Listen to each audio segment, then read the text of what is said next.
Hi there, I'm Denise Richardson, and this is Howdini.com. If you want to learn how to ace a job interview, stay tuned. We're about to talk about it with Maggie Mistel, who's a life purpose and career coach who can be heard regularly on Martha Stewart Living Radio on Sirius. Thank you so much for being with us. Thanks, Denise.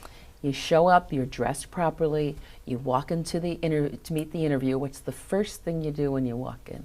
I love to smile. And obviously, I think you can tell by that, but I like to make the interviewer just as at ease as I'm trying to be, because really, this interview is a conversation that you're going to have with this other person who's a human being, and it can be a real icebreaker if you can just be relaxed and at least give yourself a break. Say, hi, how are you? And even try to talk about the weather or some type of other icebreaker that kind of gives everybody a chance to take a deep breath, because this is an evaluative conversation, and it can be nerve-wracking for both parties. So the interviewer says to that prospective employee, why do you want to leave your job? Yes, that's always a great question, isn't it? And you have to be prepared for those key questions, especially why are you moving on? Now, if you're moving on because you can't stand your boss, right, which happens a lot, and we've all been there, you don't want to say that. What you do want to say is that I really need to be in a place where I can be managed and developed and where I can get guidance or mentoring. You really focus on the things that you're looking to get as opposed to all the reasons why you don't have it now.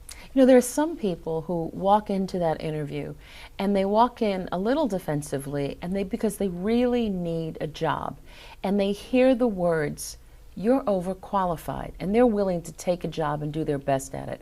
How do you handle you're overqualified? You can say things like, well, I've really thought about that, and if I were in your shoes, I'd be asking the same question. And when I think about it, I can tell you for a fact, I'm looking to downshift.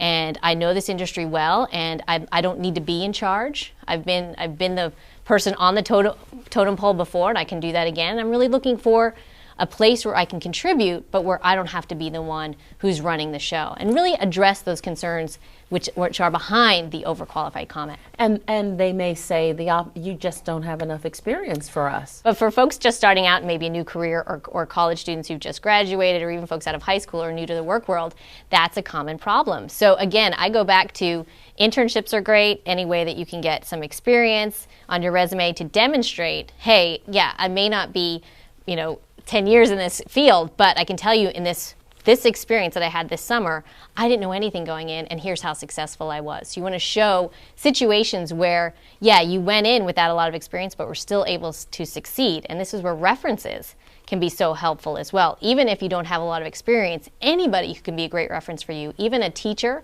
or a professor, or even someone that you volunteered for who can attest to your ability to learn quickly and perform well, can be a great asset. We really like you. How much money are you looking for? It's such a trick question. It is. And for that question, you definitely want to do your homework. This is one of the best uses for the internet. Salary.com, Indeed.com, Monster, Hot Jobs, a lot of them have salary calculators associated with them now. So you can look up the job title in your geographic area and get the range of salaries for that position and find where you would fit based on your level of experience. Briefly, if the interviewer hasn't brought up the word salary, should you?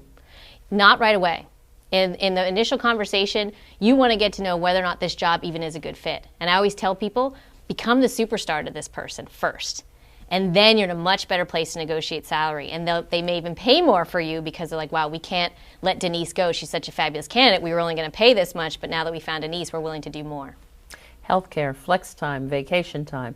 These are issues you should bring up during a first interview, or do you wait for come back and meet Mr. Smith? Right.